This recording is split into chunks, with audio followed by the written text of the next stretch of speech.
বিনিয়োগকারী বন্ধুরা, আসসালামু আলাইকুম। আশা করি আপনারা ভালো আছেন। আজকে আমি আপনাদের সাথে ইস্টার্ন ক্যাবলের একটা অ্যানালাইসিস শেয়ার করব। এটার জন্য একজন রিকোয়েস্ট করছে, এই জন্য চোখে পড়লো।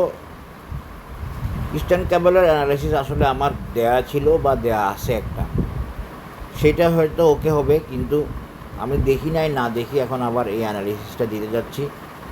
আপনারা যারা ইস্টার্ন ক্যাবল নিয়ে আছেন, হোল্ড করতেছেন এবং যারা নিতে চাইতেছেন, তাদের জন্য এই অ্যানালিসিসটা দেওয়া হচ্ছে। আশা করি আপনাদের কাজে লাগবে, সাথে থাকেন। আমার অ্যানালিসিস যদি আপনাদের ভালো লাগে, অবশ্যই সাবস্ক্রাইব করবেন এবং শেয়ার করবেন, আরেকজনকে ভালো লাগার সুযোগ করে দিবেন। আসলে এখন ইস্টার্ন ক্যাবলের অ্যানালিসিসে চলে যায়। ইস্টার্ন ক্যাবল এখন বর্তমানে বাই সিগন্যাল বুলিশ অবস্থা, খুব ভালো পজিশনে আছে।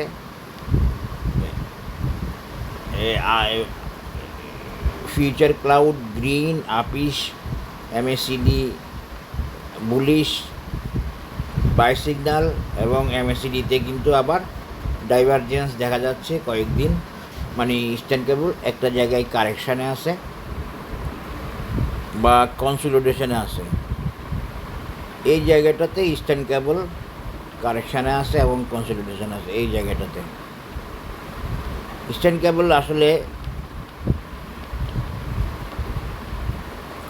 বেসিক্যালি টেকনিক্যালি বেশ ভালো পজিশনে আছে।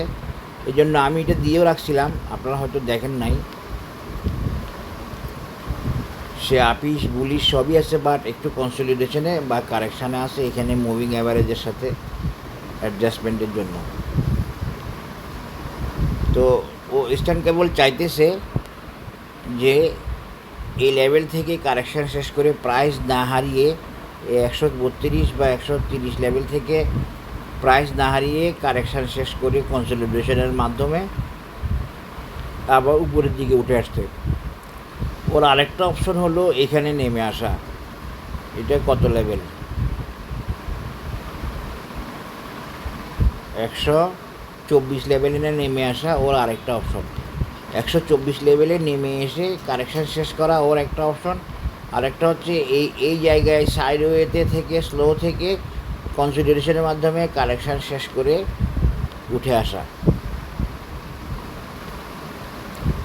টাইম প্রাইস সবগুলা উঠে আসা, কিন্তু এইটা ডে চার্ট, সুতরাং এটা বেশি চিন্তার কারণ নাই। হয়তো এখানে আসতে পারে 124-এ, অথবা না এসে এখান থেকে সে আর একটু উপরে আসার চেষ্টা করবে। দুইটা অপশনই শেয়ার করলাম, তবে না নামার সম্ভাবনাটা একটু বেশি নিচে। দেখা যাক কি করে ইস্টার্ন কেবল। তবে ইস্টার্ন কেবলের চার্ট ভালো, আমি বলে রাখি আপনাদেরকে, ইস্টার্ন কেবলের চার্ট ভালো এবং স্মুথ। ইস্টার্ন কেবল আমি যে রোড ক্লিন বলি, সেরকম রোড ক্লিন একটা শেয়ার, অনেকটা রোড ক্লিন একটা স্টক। এবং ইস্টার্ন কেবল গ্র্যাজুয়ালি প্রাইস করবে এবং উঠে আসবে আশা করি, আমি আশাবাদী। ওই রকম শেয়ারগুলাই তো অ্যানালিসিস দেওয়ার চেষ্টা করি, আপনারা জানেন। এটা আসলে অ্যানালিসিস দেওয়া আছে, আপনারা সার্চ দিলে পেতেন। এখন উইকলি চার্টে eastern cable bullish, by signal সবই ঠিক আছে, এমএসিডি খুব সুন্দর আছে। সুতরাং আসলে ইস্টার্ন কেবল একটা টার্গেট মিট করার চেষ্টা করবে। এখন আমরা দেখি একটা টার্গেট কত এবং কিভাবে সেটা ইস্টার্ন কেবল মিট করার চেষ্টা করবে, আমরা একটু দেখার চেষ্টা করি।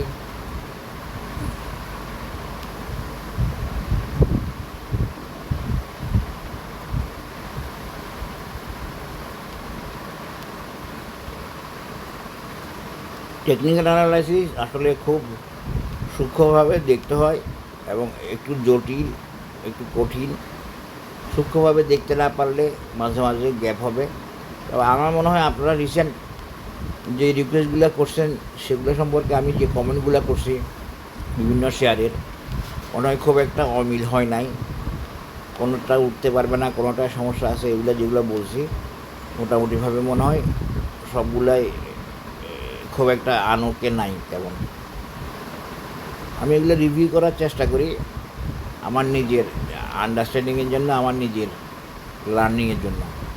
কোথায় কোনো গ্যাপ হয়েছে কি না বা কোনো কিছু খেয়াল করি নাই এমন হয়েছে কি না এটা দেখার জন্য। এখন আসেন আমরা ইস্টার্ন কেবলের একটা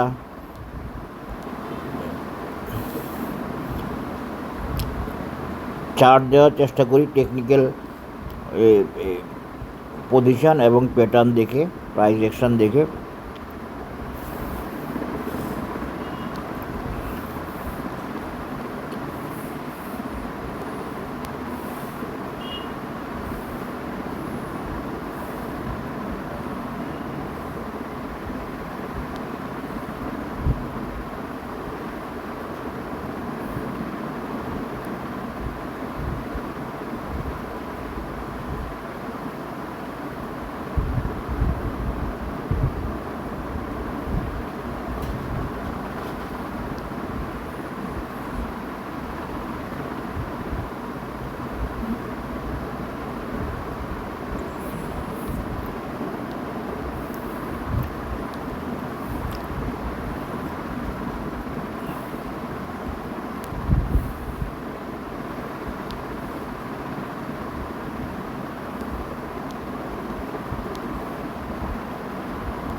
আমরা একটা প্যাটার্ন আঁকার চেষ্টা করতেছি।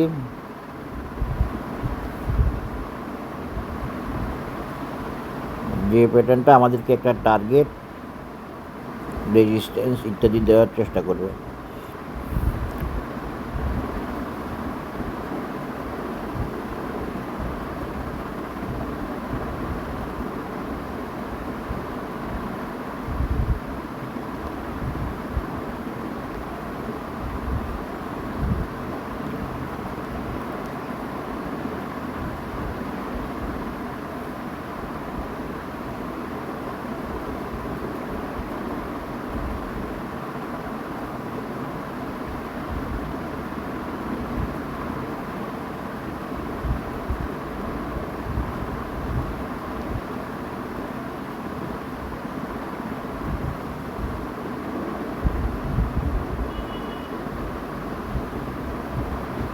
আমরা একটা ক্লাসিক প্যাটার্ন আঁকতেছি, ক্লাসিক হারমোনিক প্যাটার্ন আঁকতেছি। হ্যাঁ, ক্লাসিক হারমোনিক প্যাটার্ন আঁকতেছি, যে হারমোনিক প্যাটার্ন অনুযায়ী এখনও ইস্টার্ন কেবলসের এই টার্গেটগুলো দেখায়। একটা হচ্ছে এই 160 টাকা,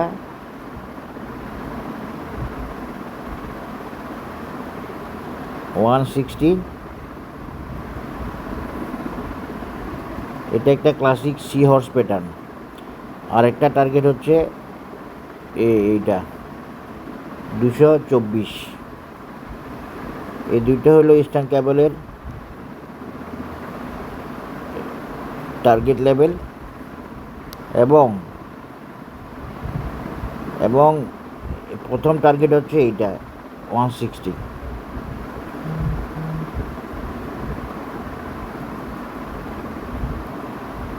এই দুইটা রেজিস্ট্যান্সই হলো ইস্টার্ন কেবলের ভাইটাল বা ইম্পর্টেন্ট রেজিস্ট্যান্স। এর বাইরে আমি ইস্টার্ন কেবলের আপনাদেরকে আরেকটা রেজিস্ট্যান্স দেখাবো, যেটা ফিবোনাচি দিয়ে আপনাদের ডিসিশন নিতে কাজে লাগবে। দেখেন মিলে গেছে আলহামদুলিল্লাহ, ওই যে উপরেরটার সাথে মিলে গেছে 225। এই আপনার যদি মেজারমেন্ট ওকে হয় আপনার মিলবে, আপনি যদি মেজারমেন্ট দিতে জানেন আপনার মিলবে। দেখেন ফিবোনাচি দিয়ে একটা রেজিস্ট্যান্স হয়, এটা আমি দেখাই দিচ্ছি। এই যে 160-এর উপরে হলো 177, এটাও কিন্তু ভ্যালিড রইল, এটা একটা রেজিস্ট্যান্স হিসেবে থাকলো।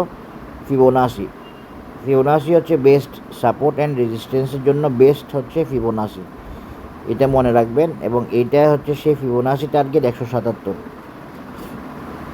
এই যে আমি এখন ধরেন আপনাদের জন্য এখন এখানে আমি ক্লাসিক সি হর্স প্যাটার্ন আঁকলাম। আসলে কি বাজার এই ক্লাসিক সি হর্স প্যাটার্নে আছে কি নাই আমি জানি? বাজার আসলে এই প্যাটার্ন ধারণ করে এই প্যাটার্ন মাথায় রেখে মুভ করাচ্ছে সেটা তো আমরা জানি না। সেটা তো আমরা বুঝি না আগে থেকে, আমরা ধারণা করে অ্যাজাম্পশান করে আমরা মেজারমেন্ট দিয়ে এই প্যাটার্নটা দেওয়ার চেষ্টা করলাম। বাট ফিবোনাসি মেজারমেন্টটা আমরা জানি,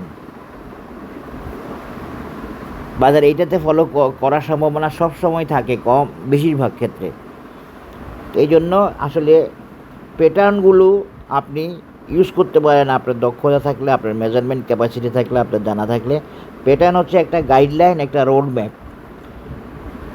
দেখেন এই প্যাটার্নের সাথে এটা মিলে গেছে, তার মানে হচ্ছে যে আমার এই প্যাটার্নটা আলহামদুলিল্লাহ আশা করি প্যাটার্ন এবং মেজারমেন্ট ওকে। কিন্তু বাজার এই মেজারমেন্ট মানবে কি না আমি কি জানি? আমাকে কি বাজার বলছে? বাজার তো বলে নাই। এই জন্যই বাজার কিং বলা হয়, যে বারবার একই কথা।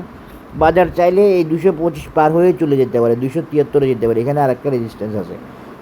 বাজার নানান কারণে 177 বা 160ও না যেতে পারে। সেক্ষেত্রে কি অ্যানালিস্টকে দোষ দেওয়া যাবে? না, দোষ দেওয়া যাবে না, কারণ তার মেজারমেন্ট, তার প্যাটার্ন, তার পজিশান, তার চার্ট ওকে। কিন্তু সে তো প্রাইসটাকে ওই চার্টে, ওই মেজারমেন্টে অ্যানালিস্ট তো নিয়ে যায় না। অ্যানালিস্ট একটা গাইডলাইন দিয়ে, একটা প্রিডিক্ট করে, একটা অ্যাজাম্পশান করে যে এরকম এরকম ঘটতে পারে। ঘটাবে কে? ঘটাবে তো আসলে মার্কেট, এই আর কি। তো যার এই অ্যানালিসিসগুলো, চার্টগুলো বেশি ওকে হয়, যার এগুলো মিলে, সেই হচ্ছে বেস্ট অ্যানালিস্ট। সেই চার্টের ভাষা, প্রাইস অ্যাকশনের ভাষা, টেকনিক্যাল প্যাটার্ন এবং পজিশনের ভাষা বুঝতে পারে। এই জন্য আশা করি বুঝতে পেরেছেন। এখন যদি ইস্টার্ন ক্যাবেলকে যদি আমি আরও বাড়াই দিই, তাহলে ইস্টার্ন ক্যাবেলের টার্গেট আরও উপরে যাবে। আমি ওইখানে এখন আর যাচ্ছি না, আমি এই শর্ট টার্মটা দিয়ে রাখলাম। 3টে রেজিস্ট্যান্স দেখে রাখলাম, 160, 177, আরেকটা হলো ওই 225। এখন আরেকভাবে আমি একটু একটা টেস্ট করার চেষ্টা করি। এই যে দেখেন, মিলে গেছে প্রায়। এভাবে মিলে যাবে। এভাবে মিলে গেলে আপনি বুঝবেন যে আপনার অ্যানালিসিসটা ওকে আছে, সব কিছু প্রুফ আছে। মানে আপনার চার্টের মধ্যেই আপনার অ্যানালিসিস, চার্টই বলে দিব আপনার অ্যানালিসিসটা ওকে হয়েছে। চার্টের মধ্যে আপনি প্রমাণ পেয়ে যাবেন, বা প্রমাণ দিয়ে দিবেন আপনি যে অ্যানালিসিসটা ওকে হয়েছে। আশা করি বুঝতে পেরেছেন। দেখেন 2টা মেজারমেন্টও ফিবোনাসিতেও মিল পেয়ে গেছি আমরা, এটারও মিল পেয়ে গেছি, এটারও মিল পেয়ে গেছি, এটারও মিল পেয়ে গেছি।